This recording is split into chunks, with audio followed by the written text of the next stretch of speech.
A slight, trembling figure hunched over medical supplies, hands visibly shaking as she sorts through bandages and morphine. Her uniform hangs loose on her thin frame, and beads of sweat form on her forehead, despite the cool morning air. To anyone watching, this woman looked like she had no business being anywhere near a battlefield, let alone training with elite Special Forces candidates. But appearances, as you're about to discover, can be devastatingly deceiving. Before we jump back in, tell us where you're tuning in from. And if this story touches you, make sure you're subscribed, because tomorrow I've saved something extra special for you. The year was 1968, and the Vietnam War was raging at its most brutal intensity. At a classified training facility deep in the mountains of North Carolina, some of the military's most promising recruits were being pushed to their absolute limits.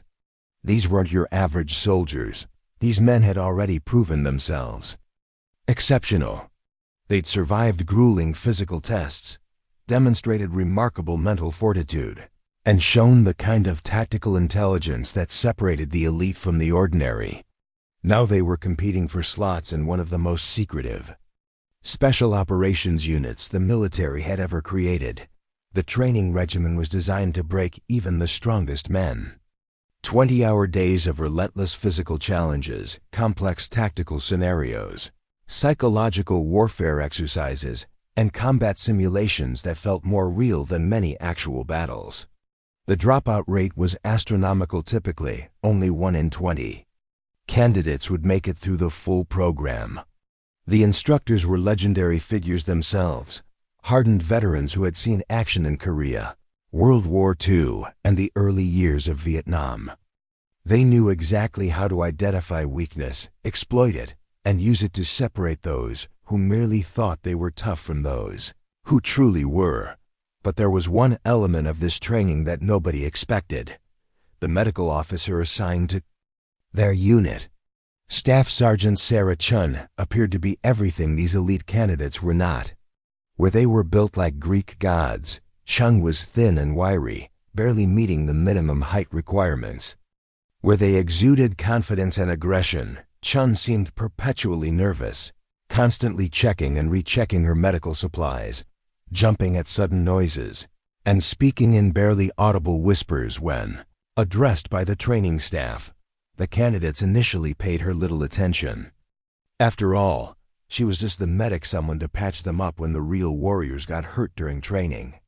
They assumed she was probably a nurse who'd been assigned to medical duties because women weren't allowed in combat roles, or perhaps someone who'd washed out of regular military training and been relegated to what they considered a support role.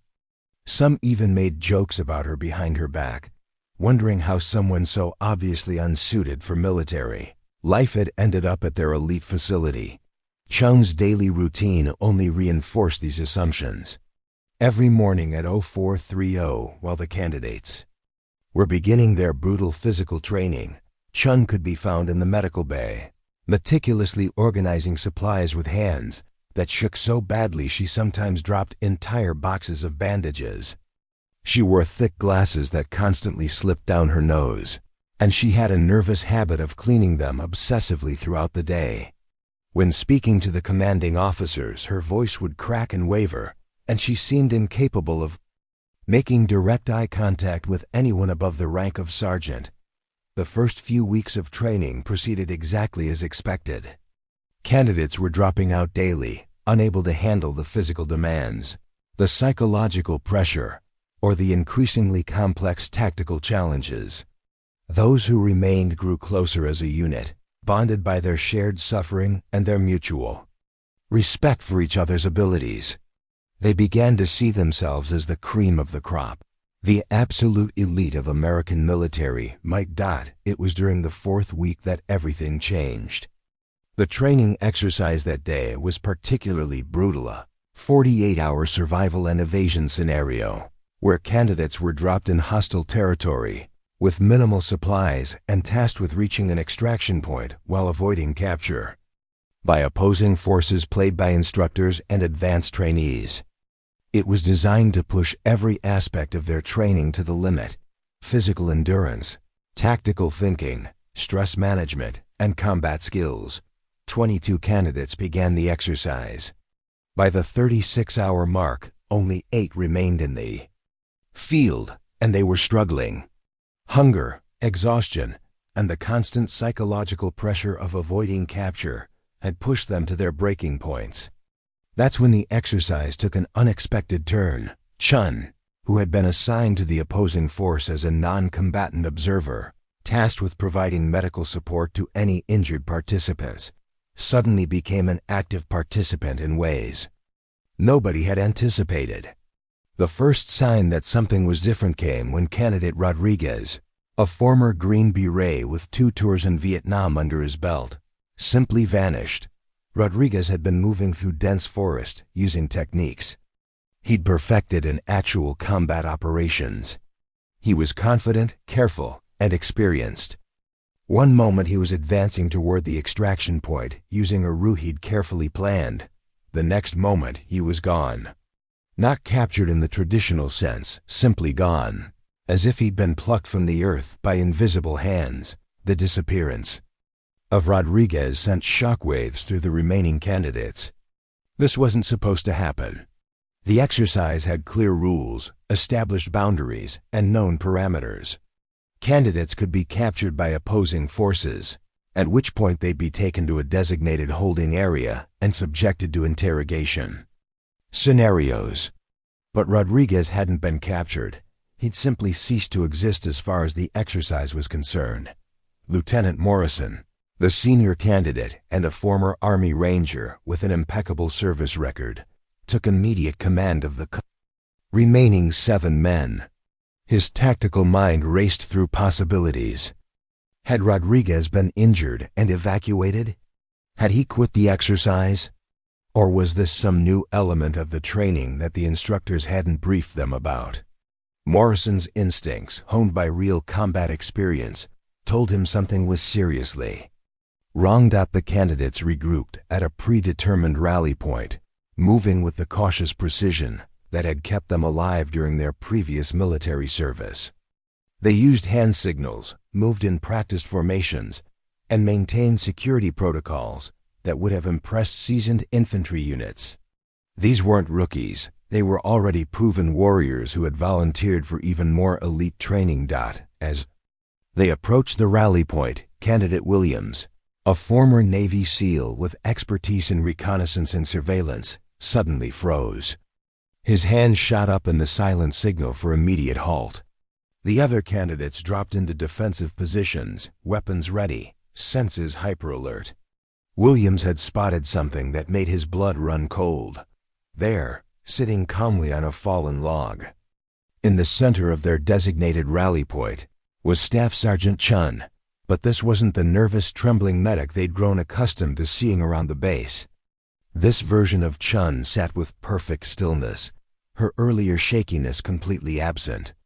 Her uniform was clean and properly fitted, her glasses were gone, and most disturbing of all, her hands were steady as she calmly cleaned what appeared to be Rodriguez's identification tags. The transformation was so complete, so utterly contradictory to everything they'd observed about Chun, that several of the candidates wondered if they were looking at a different person entirely.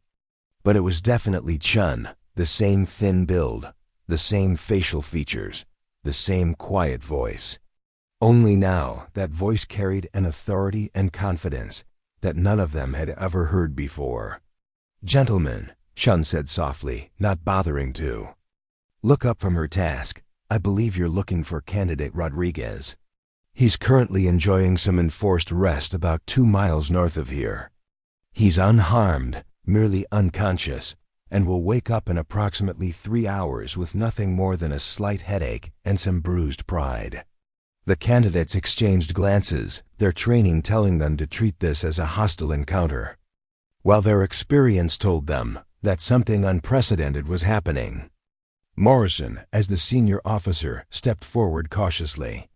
"Staff Sergeant Chun," Morrison said, his voice carrying the authority of his rank and experience, "what is the nature of this situation? Are you now part of the opposing force?" Chun finally looked up, and what the candidates saw in her eyes chilled them to the bone. Gone was the nervous, uncertain gaze they'd grown accustomed to. Instead, they found themselves looking into eyes that held the kind of cold, calculating intelligence they associated with their most respected and feared instructors.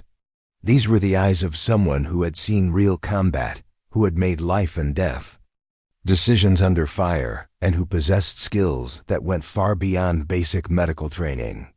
"I've always been part of the opposing force," Chun replied, standing with a fluid grace that contradicted her earlier clumsy movements. "The question you should be asking yourselves is why none of you noticed." The implications of her words hit the candidates like a physical blow. They prided themselves on their observational skills, their ability to read people and situations, their tactical awareness. These were men who had survived real combat by being alert to every detail, every potential threat, every anomaly in their environment. Yet somehow, a female medical officer who appeared to be the antithesis of everything they represented had been operating under their noses for weeks, without raising a single red flag. Candidate Thompson, a former Marine Force recon specialist, with a reputation for being virtually impossible to surprise, spoke up with barely concealed anger in his voice. "What exactly did you do to Rodriguez?" Chun smiled, and it wasn't a pleasant expression. "I demonstrated that assumptions can be fatal, Candidate Thompson. Rodriguez assumed that because I was designated as medical personnel, I posed no tactical threat. He assumed that my nervous behavior indicated incompetence rather than careful observation. He assumed that someone who appeared physically inferior and female couldn't possibly represent a danger to a trained special operations veteran." As Chun spoke, she began moving in a slow circle around the perimeter of the rally point. The candidates found themselves instinctively adjusting their positions to keep her in sight, but somehow she seemed to always be exactly where their defensive formation was weakest. It was like watching a master chess player manipulate pieces on a board. Rodriguez made the fatal mistake of focusing on what he expected to see rather than what was actually there, Chun continued.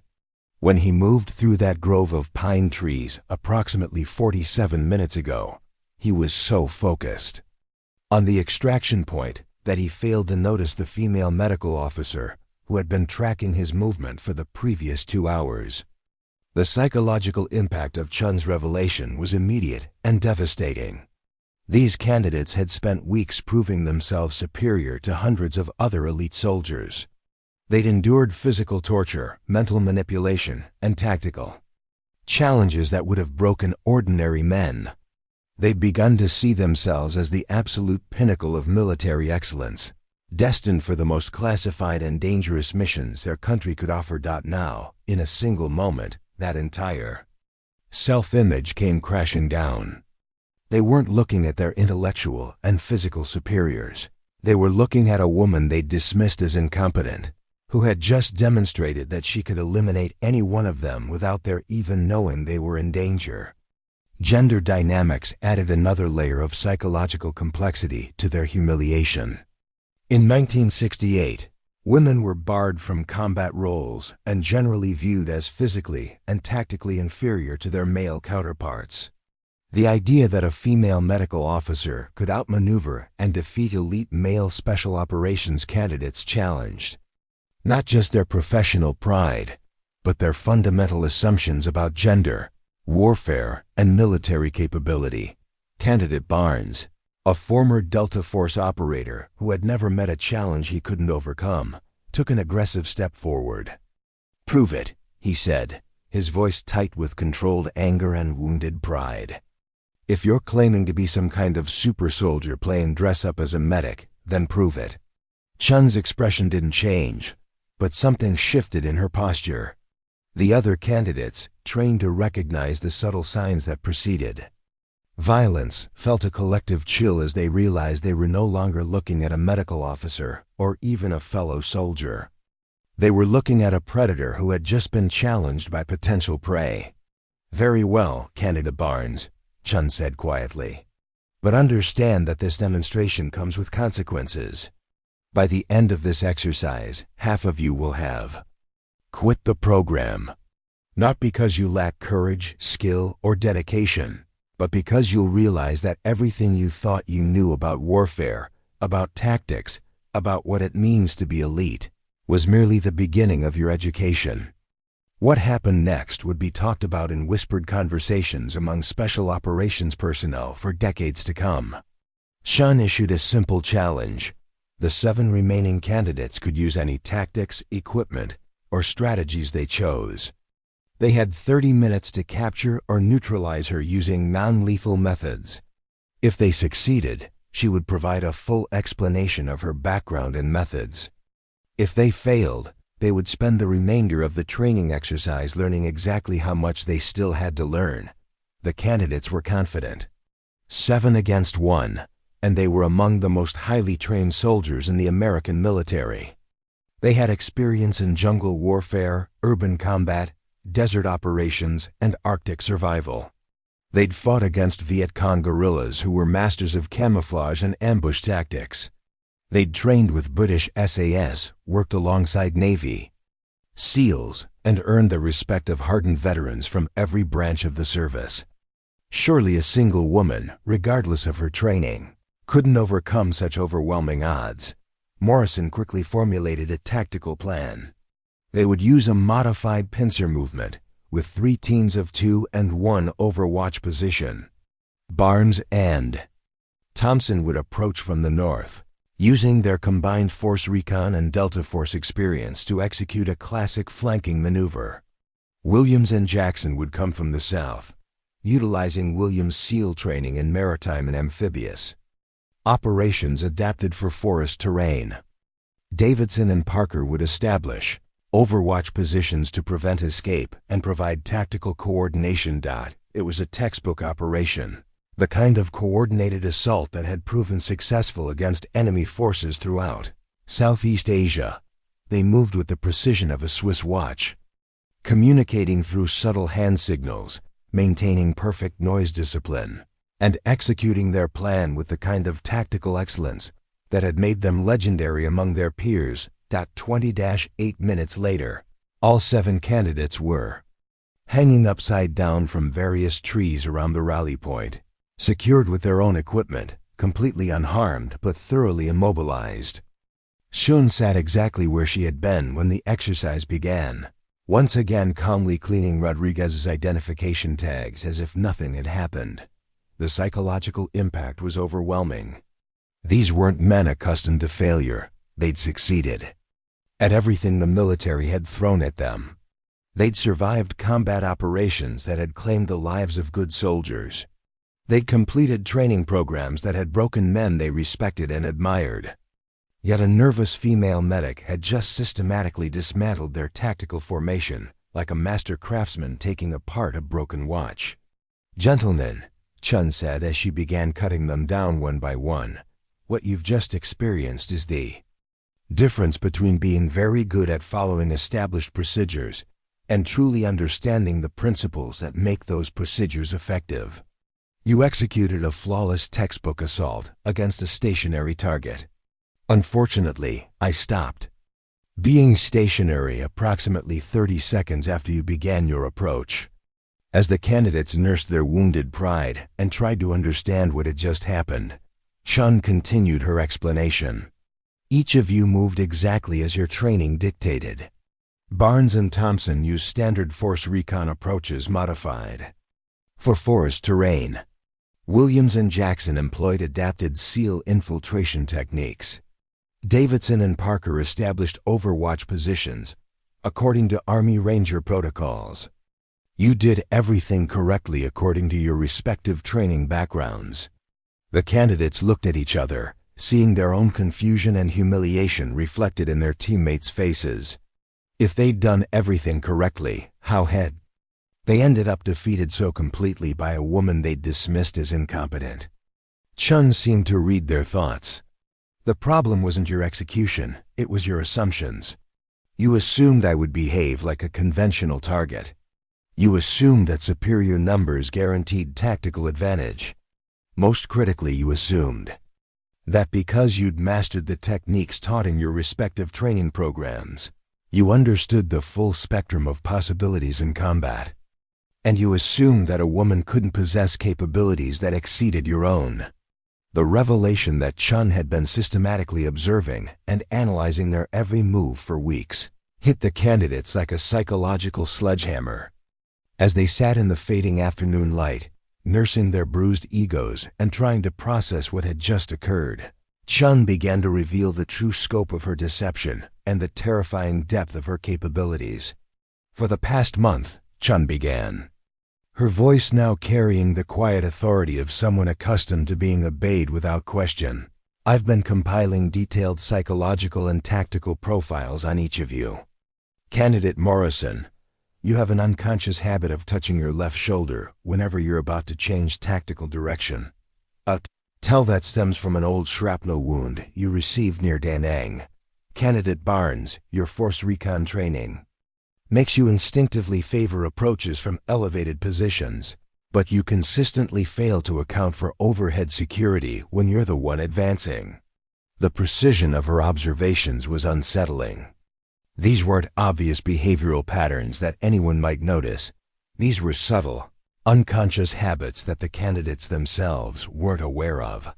It meant that Chun had been watching them with the kind of focused intensity typically reserved for life-or-death intelligence gathering operations.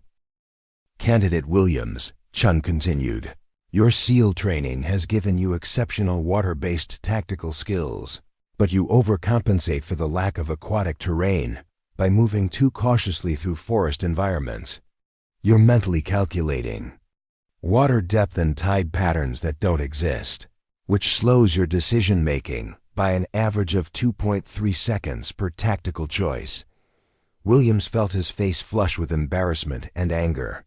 That level of detailed behavioral analysis suggested surveillance capabilities that went far beyond casual observation. Chun had been studying them like laboratory specimens, documenting their strengths and weaknesses with scientific precision. The psychological warfare was devastating because it was so accurate. Each candidate found himself questioning not just his performance in the recent exercise, but every interaction he'd had with Chun over the past month. Had their casual conversations been intelligence-gathering sessions? Had their moments of vulnerability been cataloged and filed away for future exploitation? Had they revealed tactical weaknesses or personal fears without even realizing it? But there was an additional psychological dimension that made Chun's deception even more devastating. In an era when women were systematically excluded from combat roles and viewed as inherently less capable than men in military contexts, she had not only equaled their performance, she had completely dominated them while maintaining the perfect disguise of feminine weakness and incompetence. The question you're all asking yourselves, Chun said, seeming to read their thoughts with uncomfortable accuracy, is how someone you perceive as both incompetent and inherently limited by her gender could have been conducting such detailed surveillance without your knowledge. The answer reveals the fundamental flaw in your tactical thinking. Chun stood and began pacing slowly around their group, and the candidates found themselves instinctively tracking her movement with the wariness of prey animals watching a predator.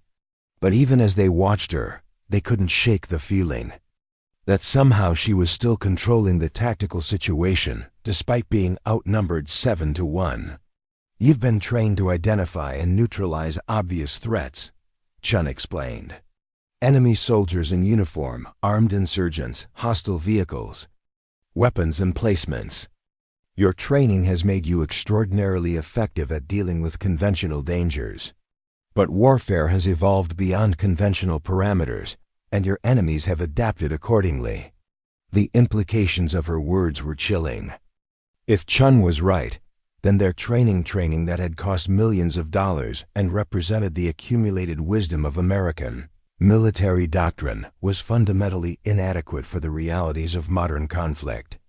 Consider the tactical environment you'll actually face in the field, Chun continued. Your enemies won't always wear uniforms. They won't always carry obvious weapons. They won't always behave according to the tactical principles you've been taught to expect. And increasingly, they won't always be men.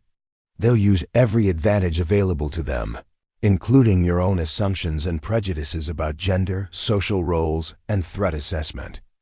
Candidate Jackson, who had remained silent throughout Chun's explanation, finally spoke up.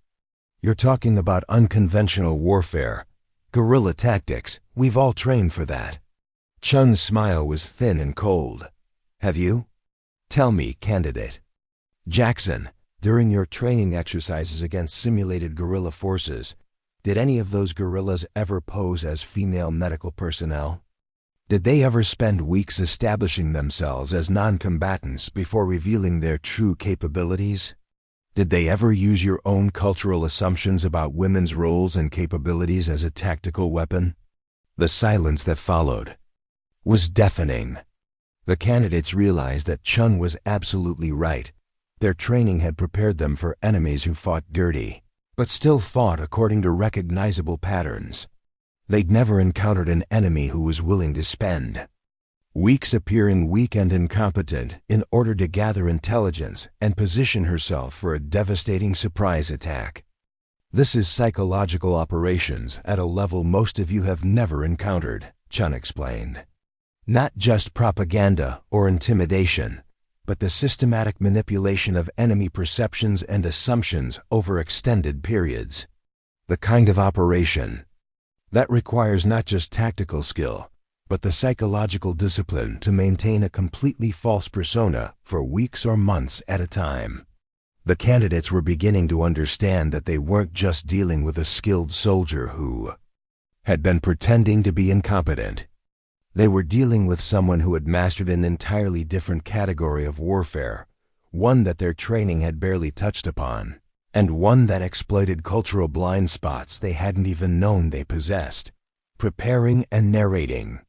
This story took us a lot of time, so if you are enjoying it, subscribe to our channel. It means a lot to us.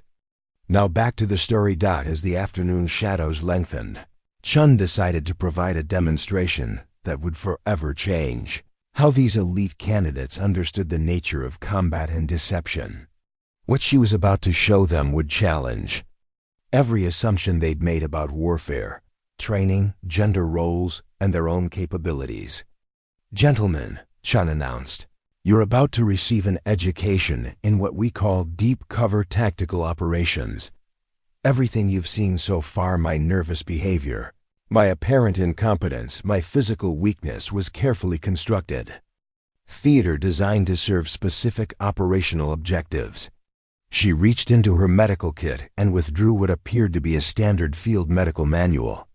But as the candidates watched in fascination, Chun's fingers manipulated the book in ways that seemed to defy physics. Within seconds, the innocent medical manual had been transformed into something that looked suspiciously like a weapon, though none of them could quite understand how. "The nervous trembling you observed in my hands," Chun continued, demonstrating. The shaking motion they'd grown accustomed to seeing was actually a form of tactical rehearsal. "I was practicing the precise muscle movements required for approximately 40 different combat techniques while appearing to suffer from anxiety-related motor function problems." To demonstrate her point, Chun's hands began their familiar trembling motion. But now, instead of appearing weak and uncontrolled, the candidates could see that every shake, every tremor, every apparently random movement was actually part of a complex pattern. Her fingers were rehearsing lock-picking techniques, weapon assembly procedures, and what appeared to be some form of advanced martial arts conditioning. The psychological impact was staggering. For weeks they'd been watching Chun engage in what they thought was nervous behavior, even feeling sorry for her at times. Now they realized they'd been watching a master craftsman practicing her art while maintaining perfect operational security. "The thick glasses I wore," Chun continued, removing a pair of clear lenses from her pocket, "served multiple purposes. They altered my facial appearance enough to prevent accurate identification, while simultaneously creating the impression of visual impairment. More importantly, they contained micro-reflective surfaces that allowed me to observe all of you while appearing to avoid eye contact. She demonstrated by putting on the glasses and immediately rattling off the exact positions and postures of each candidate, without appearing to look directly at any of them. The candidates realized that every moment they'd thought Chun was nervously avoiding their gaze, she'd actually been conducting detailed surveillance of their behavior, equipment, and tactical habits. "My apparent physical weakness," Chun said, adjusting her uniform to reveal a significantly more athletic build than her loose clothing had suggested, was achieved through careful clothing selection and postural modification. The human eye tends to make assumptions about overall physical capability based on limited visual information. By controlling what you could see, I controlled what you believed about my capabilities. The demonstration continued as Chun showed them how she'd used specially modified uniform components to create the illusion of a much smaller, weaker frame. Padding in strategic locations, altered clothing cuts, and carefully practiced posture had combined to create a completely false impression of her physical condition. But perhaps the most unsettling revelation came when Chun began discussing her psychological profile construction. "Each of you," she explained, "has been interacting with a carefully crafted fictional personality designed to elicit specific responses and behavioral patterns. The nervous, incompetent female medic you've been observing was built from psychological research on what traits would make you most likely to dismiss me as a non-threat, while simultaneously encouraging you to display your own tactical habits and combat instincts." The gender component of her deception was particularly sophisticated. Chun had not only played into their expectations about medical personnel being non-combatants, but she had also exploited their unconscious assumptions about women being inherently less threatening, less capable, and less worthy of serious tactical consideration. Candidate Thompson interrupted, his voice tight with anger and confusion. "Are you telling us that everything about your personality was fake? That you've been running some kind of psychological experiment on us?" Chun's expression became serious, almost sad. "Not everything, Candidate Thompson. The core personality traits you observed, the dedication to helping others, the attention to detail, the genuine concern for the welfare of the men in this unit, those were real, but they were wrapped in a carefully constructed presentation designed to serve operational objectives." The distinction was important, and the candidates struggled to understand it. Chun wasn't claiming to be a completely different person. She was claiming to be the same person who had learned to present herself in radically different ways depending on mission requirements. "This brings us to the central lesson of today's exercise," Chun announced. "Modern warfare isn't just about superior firepower, better training, or advanced technology. It's about information warfare, psychological operations, and the ability to control enemy perceptions and decision-making processes. The side that wins is increasingly the side that best understands how to manipulate the cognitive and psychological processes that drive tactical decision-making." She paused to let her words sink in before continuing.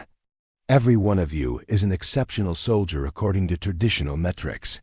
You can shoot accurately, move quietly, think tactically, and operate effectively under extreme stress.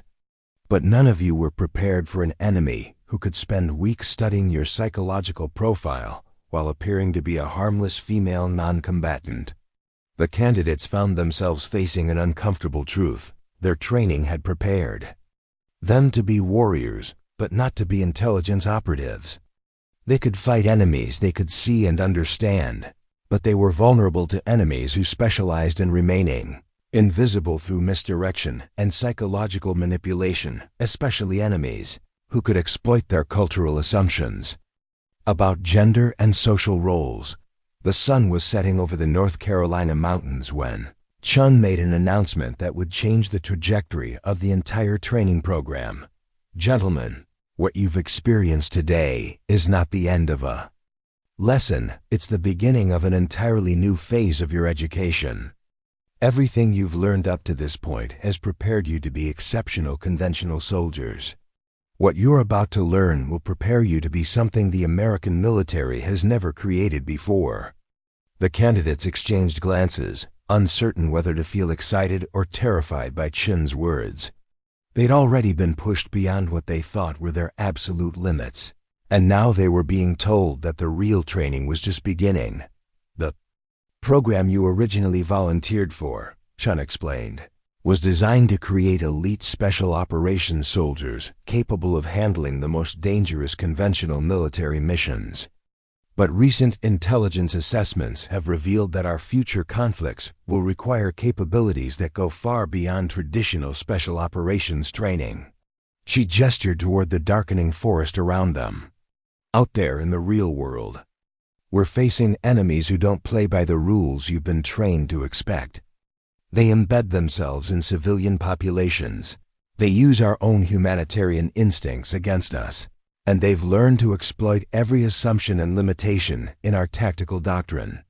Increasingly, they're using female operatives specifically, because Western military doctrine has blind spots when it comes to assessing women as potential threats. Chun began walking among the candidates as she spoke, and they noticed that her earlier nervous mannerisms had been completely replaced by the confident bearing of a seasoned military professional. The Viet Cong you've been fighting in Southeast Asia represent just the beginning of this evolution in warfare. They've shown our enemies worldwide that conventional military superiority can be neutralized through unconventional tactics, psychological operations, and the systematic exploitation of cultural and tactical blind spots. The implications were staggering. If Chun was right, then everything they'd learned about warfare, everything that had made them successful soldiers, might be inadequate for the conflicts they'd face in the future. This is why you were really selected for this program, Chun continued. Not just because of your conventional military skills, but because you demonstrated the psychological flexibility and intellectual capacity necessary to completely restructure your understanding of what warfare means in the modern world. Candidate Morrison, still struggling to process everything that had happened, raised his hand. Staff Sergeant Chun, what exactly are you proposing? Are you suggesting that we abandon everything we've learned about conventional military tactics? Chun's smile was enigmatic. Not abandon, Lieutenant Morrison, evolve.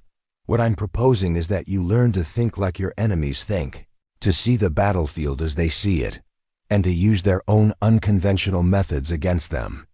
But to do that, you'll need to develop capabilities that most military personnel don't even know exist. She produced a manila folder from her medical kit, a folder that definitely hadn't been there when they'd observed her organizing her supplies that morning.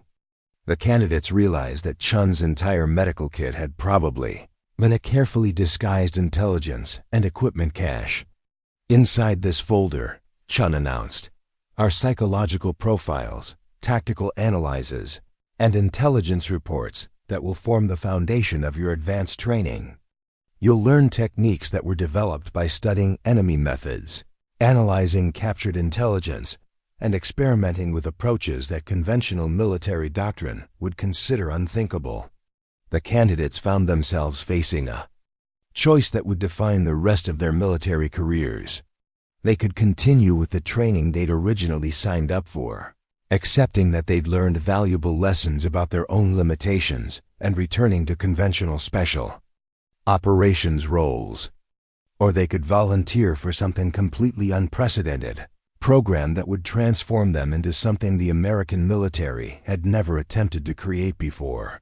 I want to be completely clear about what I'm offering, Chun said. Seriously, this advanced program will be more psychologically demanding than anything you've experienced. You'll be asked to question fundamental assumptions about morality, tactics, gender roles, and the nature of warfare itself. You'll learn to think like criminals, terrorists, and enemy intelligence operatives. And you'll discover capabilities within yourselves that you never knew existed. She paused, studying each candidate's face carefully. But you'll also become part of something that could fundamentally change how America fights its wars. Instead of always being one step behind enemies who specialize in unconventional warfare, you'll be able to anticipate their methods, counter their psychological operations, and turn their own tactics against them. The choice was stark and immediate. Chun announced that any candidate who wanted to continue with the original program could do so without penalty or judgment. But those who chose to stay would be embarking on a journey that would challenge everything they thought they knew about themselves and their capabilities. As darkness fell over the mountain training facility, 7 elite soldiers sat in silence, each contemplating a decision that would reshape not just their own futures, but potentially the future of American military operations worldwide. They'd volunteered for special operations training, expecting to become better versions of the soldiers they already were.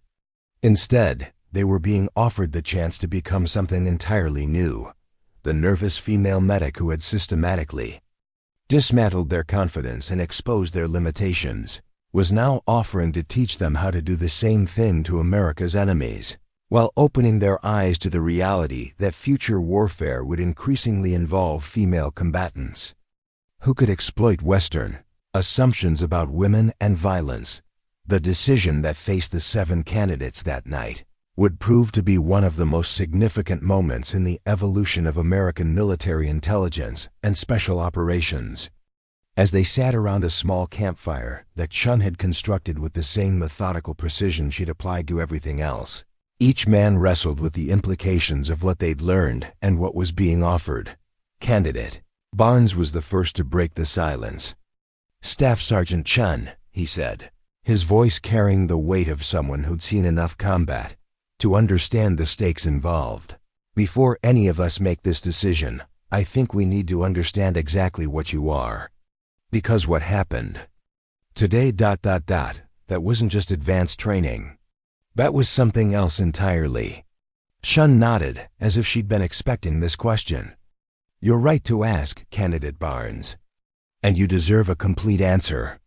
She stared into the flames for a moment before continuing. "My official designation is Medical Corps, but that's what we call administrative cover. My actual training began 15 years ago when the military first started recognizing that conventional warfare was becoming obsolete." She pulled out a cigarette, another detail that surprised the candidates, as they'd never seen the nervous medic smoke, and lit it with a calm precision that was becoming her trademark. "I was selected for an experimental program that was classified so far above your current clearance levels that its existence isn't acknowledged even within the intelligence community. The program was designed to create operatives who could function effectively in any environment, against any type of enemy, using any methods necessary." The candidates exchanged glances. They were already part of one of the most classified programs in the American military, with security clearances that gave them access to information that could damage national security if compromised. The idea that there were programs classified even beyond their level was both thrilling and terrifying. "The training I received," Chun continued, "combined elements from every intelligence service, special operations unit, and unconventional warfare program that allied nations were willing to share. I learned interrogation techniques from Israeli Mossad operatives, surveillance methods from British MI6 agents, psychological operations from CIA specialists, and combat skills from instructors whose names I'm not authorized to reveal." She took a long drag from her cigarette before continuing. "But the most important part of my training wasn't technical, it was psychological. I learned how to completely reconstruct my personality and behavioral patterns to serve operational objectives. The nervous medic you've been observing for the past month was just one of approximately dozen different personas I can assume when mission requirements demand it." Candidate Williams, still struggling to reconcile the incompetent medic with the master tactician, asked the question that was on everyone's mind. "How is that even possible? I mean, we've been living with you for weeks. We've seen you in situations where you had no reason to maintain and act. How do you just Become a completely different person? Chun's expression grew serious. That's perhaps the most difficult aspect of this type of operation to understand. And it's something that separates this level of training from anything you've experienced before. When I assume a persona for operational purposes, I don't just act like that person, I become that person, psychologically and emotionally. She stood and began pacing around the fire, and the candidates noticed that even her movement patterns had changed. Where the nervous medic had walked with uncertain, hesitant steps, this version of Chun moved with fluid confidence. For the past month, I genuinely experienced anxiety about my medical duties. I authentically felt nervous around authority figures. My hands really did shake when I was organizing supplies, because I had psychologically conditioned myself to respond that way. The persona wasn't a mask I was wearing, it was a complete psychological state that I had trained myself to inhabit. The implications were staggering. Chun wasn't describing acting or even deep cover work as they understood it. She was describing a form of psychological conditioning that bordered on multiple personality development, but under conscious control and for specific operational purposes. This is why the training I'm offering is so psychologically demanding, Chun explained. You won't just be learning new tactics or combat techniques. You'll be learning to fundamentally alter your own psychological and behavioral patterns while maintaining core operational effectiveness. It requires a level of self-awareness and mental discipline that most people never develop. Candidate Jackson, who had been silent throughout most of Chun's explanation, finally spoke up. What you're describing sounds like it could drive someone insane. How do you maintain your sense of identity when you're constantly becoming different people? Shen smiled, and for a moment, the candidates glimpsed something that might have been her actual personality beneath all the operational personas. That's an excellent question, Candidate Jackson, and it's one that every operative in this program has to answer for themselves. The key is understanding the difference between core identity and behavioral presentation. She sat back down, her posture relaxing slightly. My fundamental values, my loyalty to country and mission, my commitment to protecting American lives, those elements remain constant, regardless of what persona I'm operating under. What changes is how I express those values and how I interact with the world around me. The philosophical implications were as challenging as the tactical ones. Sun was describing a form of warfare that required operators to maintain their moral center while becoming psychologically capable of thinking and acting like their enemies. But there's another aspect to this training that you need to understand. Chung continued, her voice taking on a more serious tone. Once you develop these capabilities, you can never really go back to being conventional soldiers. The psychological flexibility required for this work changes you permanently. You'll see the world differently, understand human behavior at levels that most people never reach, and possess capabilities that set you apart from every other military professional you'll ever serve with. The candidates found themselves confronting a choice that went far beyond military career decisions. Chun was offering them the chance to become something unprecedented in American military history, but at the cost of their current identities and their ability to ever again see the world through conventional military perspectives.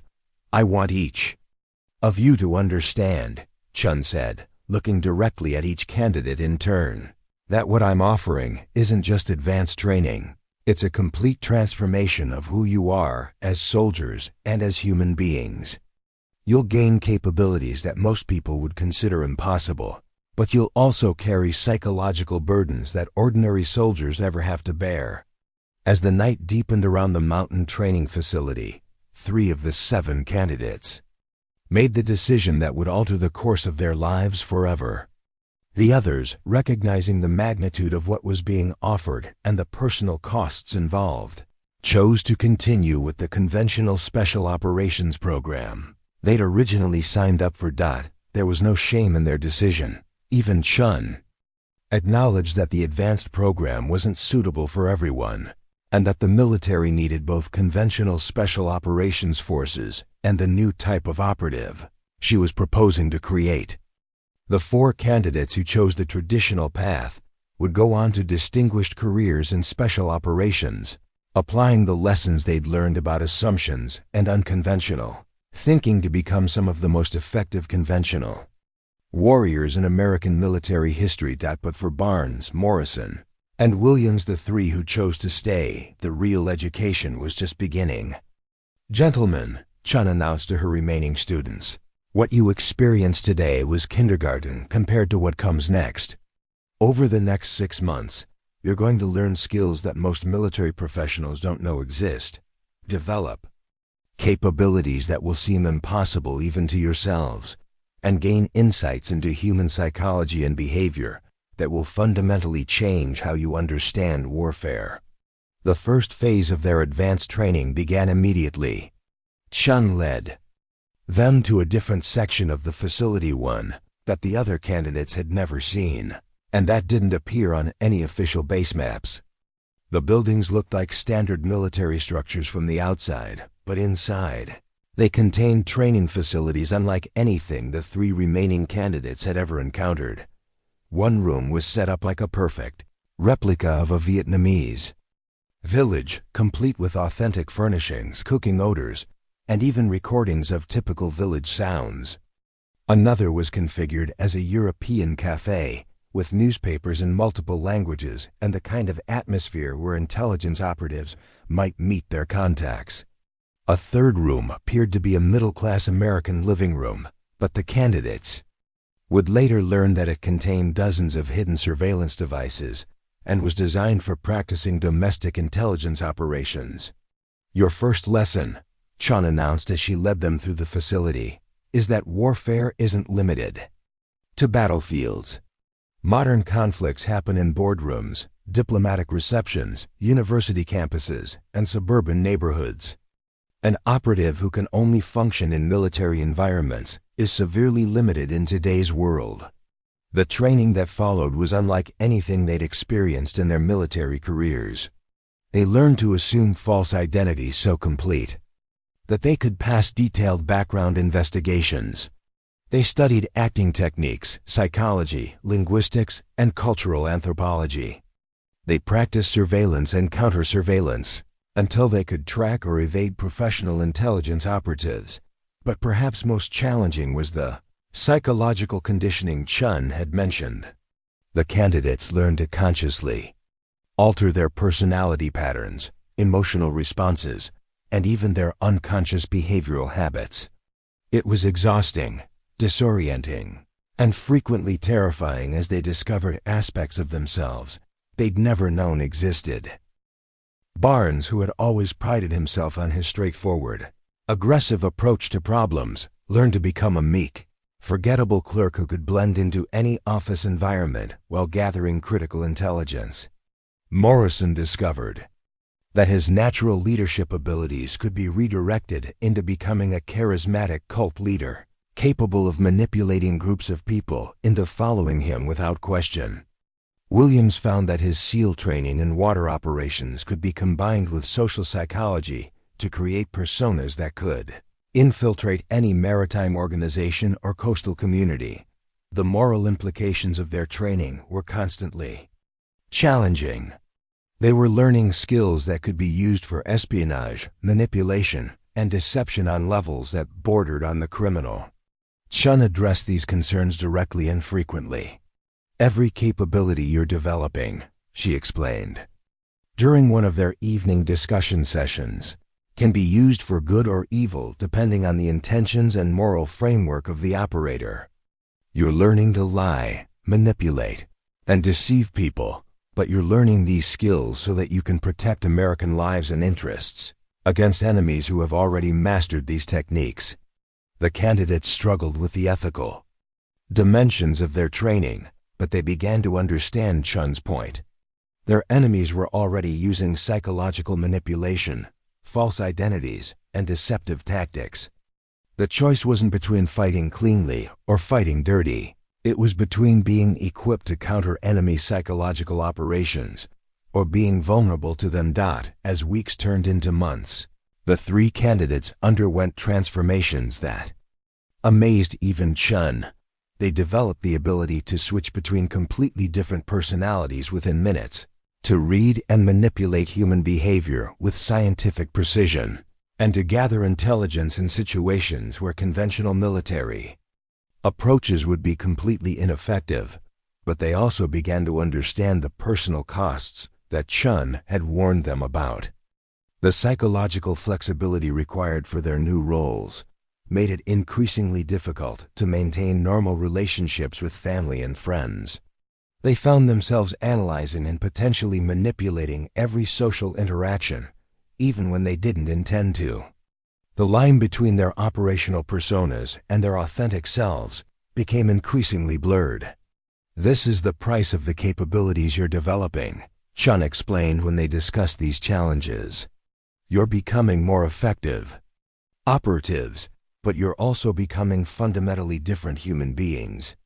The question each of you has to answer is whether the mission justifies the personal transformation." 6 months after that fateful night when Chun had first revealed her true capabilities, the three remaining candidates, Barnes, Morrison, and Williams, had been transformed into something the American military had never created before. They were no longer just elite soldiers. They had become human chameleons capable of adapting to any environment, any culture, and any operational requirement. Their first real-world mission came sooner than expected.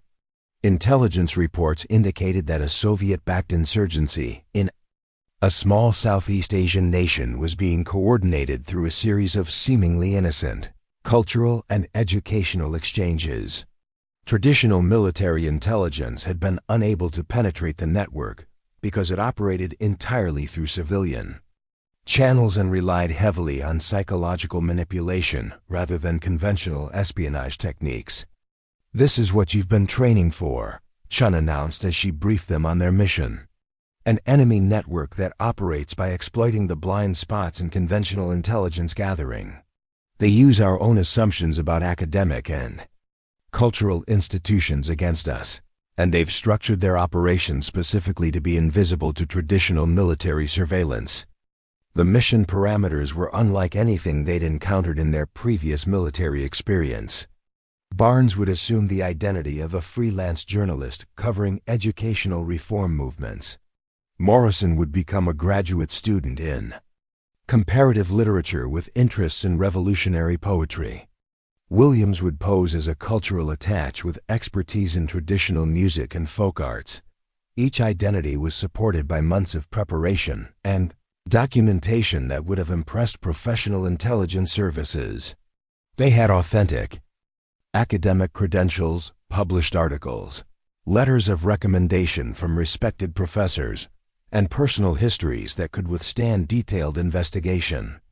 More importantly, they had psychologically conditioned themselves to genuinely embody these personas at levels that went far beyond simple acting. The operation lasted 8 months and required them to infiltrate networks that had been operating successfully for over 3 years. They attended academic conferences, participated in cultural festivals, lived in university dormitories, and gradually built relationships with individuals who had no idea they were interacting with highly trained military operatives. The psychological demands were extraordinary. Barnes found himself genuinely passionate about educational theory, while simultaneously conducting surveillance on professors who were unknowingly facilitating enemy intelligence operations. Morrison developed authentic friendships with graduate students while secretly documenting their connections to insurgent networks. Williams became genuinely moved by traditional folk music while using cultural events as opportunities to gather critical intelligence, but the mission was successful beyond anyone's expectations. The intelligence they gathered not only exposed the insurgent network but revealed operational methods that were being used by enemy organizations worldwide. Their reports led to the prevention of several planned attacks and provided insights that would reshape American intelligence doctrine for decades to come. More importantly, they had proven that Chun's training methods could create operatives capable of succeeding where conventional intelligence approaches had failed. They had demonstrated that psychological flexibility and cultural adaptability could be more valuable than traditional military skills in certain operational environments. When they returned to the United States, they found that their success had created interest at the highest levels of government and military leadership. The program that had begun as an experimental training exercise for a handful of special operations candidates was being expanded into a formal intelligence capability, with funding and support from agencies they'd never heard of. "You've become the first generation of a new type of American operative," Chun told them during their debrief. "What you've accomplished has implications that extend far beyond this single mission. You've proven that we can create personnel capable of matching and exceeding enemy capabilities in unconventional warfare and psychological operations." But success came with unexpected challenges. The three operatives found that their psychological conditioning had made it increasingly difficult to maintain relationships with family and friends who had no understanding of what they'd experienced. They struggled with the moral implications of having deceived innocent people during their mission, even though those deceptions had served legitimate national security purposes. They also discovered that their enhanced capabilities for reading and influencing human behavior had become automatic responses that they couldn't easily control. They found themselves unconsciously manipulating conversations, analyzing the psychological profiles of everyone they met, and maintaining operational security practices even in completely innocent social situations. "This is the reality of what you've become," Chun explained when they discussed these challenges. "You've developed capabilities that most humans don't possess, but those capabilities change how you relate to the world around you. You can never again be ordinary soldiers, and you can never again see the world through ordinary perspectives." The program continued to evolve and expand. Additional candidates were selected and trained using refined versions of Chun's methods.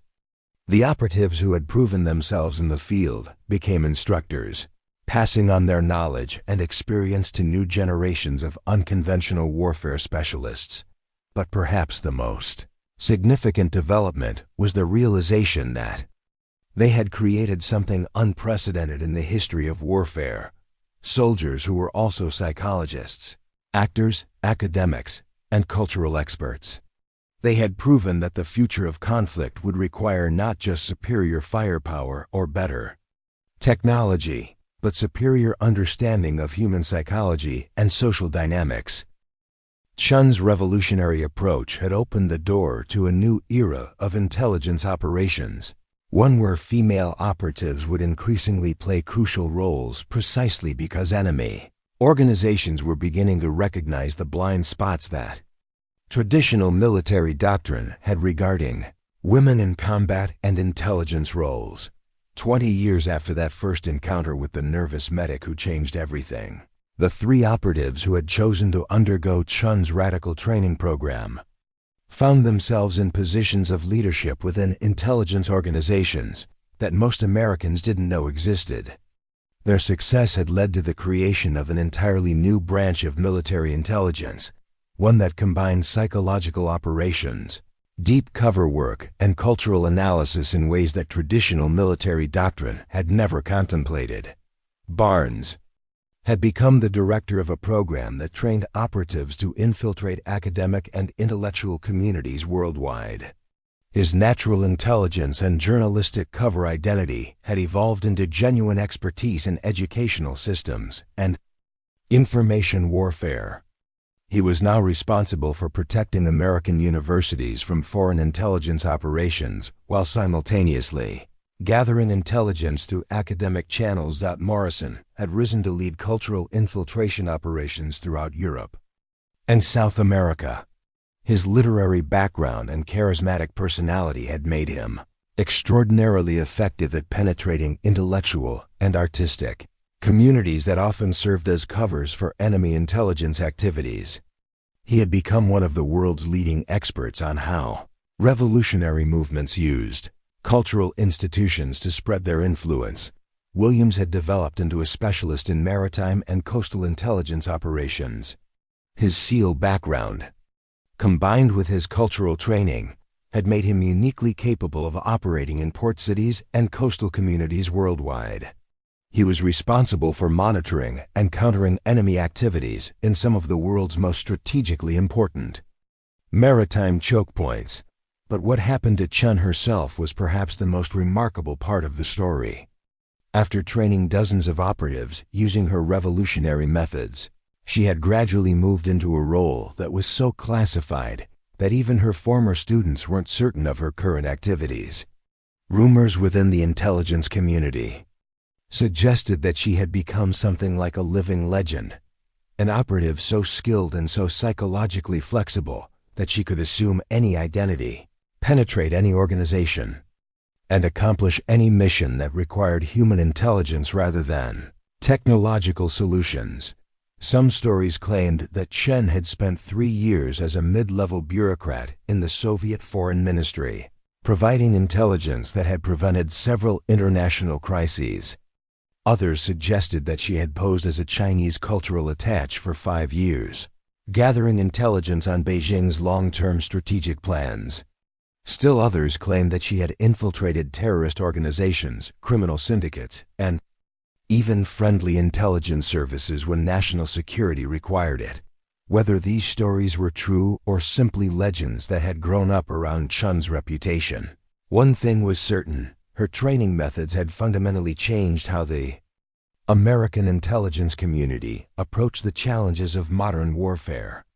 The psychological flexibility and cultural adaptability she had pioneered had become standard requirements for certain types of intelligence operations. More significantly, Chun's success had opened doors for female operatives throughout the intelligence community. Her demonstration that women could not only match but exceed the capabilities of elite male special operations personnel had led to revolutionary changes in military doctrine and intelligence operations.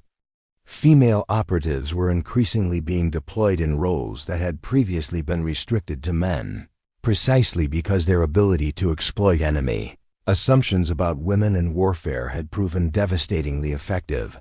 The 3 operatives who had been her first successful students often reflected on how their lives had been changed by that encounter with a nervous female medic, who had turned out to be something entirely different from what she appeared. They had gained capabilities that few humans possessed, but they had also accepted psychological burdens and moral complexities that ordinary soldiers never had to face. Their personal relationships remained challenging. All 3 had struggled with marriages and friendships that couldn't survive the psychological changes they had undergone.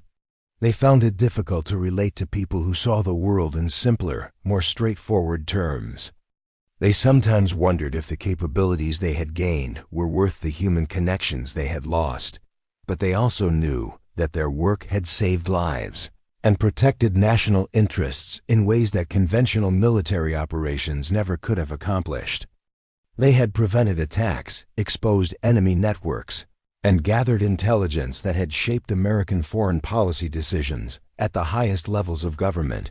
Perhaps most importantly, they had proven that warfare itself was evolving in directions that required completely new approaches to training, operations, and strategic thinking. The enemies America faced in the modern world weren't always wearing uniforms or carrying conventional weapons. They were often hiding in plain sight, using America's own openness and cultural assumptions against the nation. The nervous female medic who had once made Special Forces candidates quit their training had created a new paradigm for thinking about national security and military effectiveness. She had shown that the most dangerous enemies were often those who appeared least threatening, and that the most effective operatives were those who could become anyone, blend into any environment, and accomplish any mission that human intelligence and psychological insight could make possible. As they looked back on their careers, Barnes, Morrison, and Williams realized that they had been present at the birth of a new era in warfare, an era where psychological operations, cultural intelligence, and human adaptability would be as important as firepower and technology. They had been transformed from conventional soldiers into something unprecedented in military history, and their success had paved the way for future generations of operatives who would protect America through methods that most citizens would never know existed. The legacy of the nervous female medic lived on in every operation they conducted, every threat they neutralized, and every enemy network they exposed. Chun had taught them that assumptions could be fatal, that appearances were always deceiving, and that the most powerful weapons in modern warfare were often psychological rather than physical. 35 years after that transformative encounter, in the North Carolina mountains, a remarkable reunion took place at an undisclosed location in Virginia. Barnes, Morrison, and Williams, now retired from active operations, but still serving in advisory roles, had been summoned to meet with someone they hadn't seen in over a decade. The message had been simple. The teacher requests one final lesson. When they arrived at the nondescript government building, they found themselves face to face with Chun for the first time since she had disappeared into the deepest levels of classified operations. But the woman who greeted them was not the master operative they remembered, nor was she the nervous medic they had first encountered. This version of Chun appeared to be exactly what she claimed to be, an elderly woman in her 70s, moving with the careful deliberation of someone whose body had been pushed beyond its limits by decades of extraordinary service. "Gentlemen," Chun said, her voice carrying the weight of years and experiences that none of them could fully imagine. "I asked you here because there's one final lesson I need to share, one that I couldn't teach you when you were younger because you wouldn't have been ready to understand it." The three retired operatives settled into chairs arranged in a circle, and for a moment, it felt like they were back around that campfire where their real education had begun. But there was something different about Chun now, something that suggested this meeting would be unlike any of their previous encounters. "Everything I taught you about psychological flexibility, identity manipulation, and operational personas was true," Chun began. "But there was something I never told you about the ultimate cost of these capabilities. Something I'm only now beginning to fully understand myself." She paused, and in that silence, the three men realized that their legendary instructor, woman who had seemed capable of becoming anyone and accomplishing any mission, was struggling with something that went deeper than operational challenges or tactical problems. "The human mind," Chun continued, "isn't designed to sustain multiple complete identity reconstructions over extended periods. When I taught you to become different people for operational purposes, I believed that the core self could remain intact. Indefinitely, I was wrong." The implications of her words sent a chill through the room. If Chen, the master of psychological conditioning and identity manipulation, was saying that the technique she'd pioneered had unexpected consequences, then everything they thought they knew about their own psychological conditioning might be incomplete or incorrect. "Over the past 15 years, Chun explained, I've conducted operations that required me to maintain false identities for years at a time. I've been a Soviet agricultural minister's wife, a Chinese philosophy professor, a Brazilian businesswoman, a German art dealer, and at least a dozen other personas that I maintained for periods ranging from 6 months to 4 years each." She stood and walked to the window, looking out at the Virginia countryside, with eyes that seemed to be seeing something the others couldn't perceive. "The problem isn't that I can't remember who I really am, it's that I'm no longer certain there was ever a real Sarah Chun to remember." The psychological implications were staggering. Chun was describing a form of identity dissolution that went far beyond anything they had been warned about during their training. She was suggesting that the very techniques that had made her so effective as an operative had gradually erased her authentic personality. "I can still access all of my operational personas," Chun continued. I can still become the nervous medic, the confident instructor, the Soviet minister's wife, or any of the others when circumstances require it. But when I try to find the person I was before all of this began, the woman who existed before I learned to reconstruct my identity at will, I find mostly fragments and impressions rather than a coherent personality. Barnes, Morrison, and Williams exchanged glances, each recognizing aspects of Chun's description in their own psychological experiences. They had all noticed that their sense of authentic self had become more fluid and uncertain over the years, but they had attributed this to the normal psychological effects of their unusual careers. "This is why I asked you here," Chun said, turning back to face them. "You represent the next generation of operatives who will face these challenges. The techniques I developed and taught you are more psychologically dangerous than any of us realized when we began this work." She returned to her chair and looked at each of them in turn. "The question you need to answer for yourselves and for the operatives you'll train in the future is whether the mission justifies not just the capabilities you gain, but the fundamental aspects of human identity you might lose in the process." The conversation that followed lasted for hours, covering philosophical questions about the nature of identity, psychological discussions about the long-term effects of sustained deception, and practical considerations about how to protect future operatives from the kind of identity dissolution Chun was experiencing. But perhaps the most important revelation came when Chun shared her final insight. The most effective operatives aren't those who learn to become different people. They're those who learn to express different aspects of their authentic selves in ways that serve operational requirements. The key isn't identity replacement. It's identity expansion. This distinction would reshape how the intelligence community approached training for unconventional operations. Instead of teaching operatives to construct completely false personas, future training would focus on helping them discover and develop authentic aspects of their personalities that could serve different operational needs. As the reunion concluded, Chun made one final request. "Don't remember me as the nervous medic who fooled you, or as the master operative who trained you. Remember me as a woman who dedicated her life to protecting her country, and who learned too late that the most important mission is protecting your own humanity while serving something larger than yourself." The three men left that meeting with a deeper understanding of both the power and the price of the capabilities they had developed. They would spend their remaining years working to refine training methods that could create effective operatives without destroying the human beings underneath the operational personas. Chun's final lesson became the foundation for a new approach to unconventional warfare training, one that recognized that the most valuable asset any operative possesses isn't their ability to become someone else, but their ability to remain fundamentally human while serving their country in ways that most citizens would never know or understand. The nervous female medic, who had once made Special Forces candidates quit their training, had taught one last lesson: that in the world of shadows and deception where elite operatives must function, the greatest victory isn't fooling your enemies, it's making sure you don't lose yourself in the process.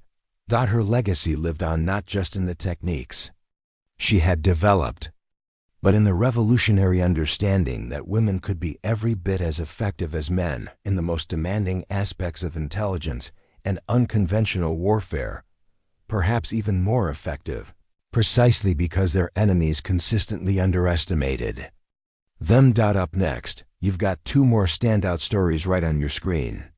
If this one hit the mark, you won't want to pass these up. Just click and check them out.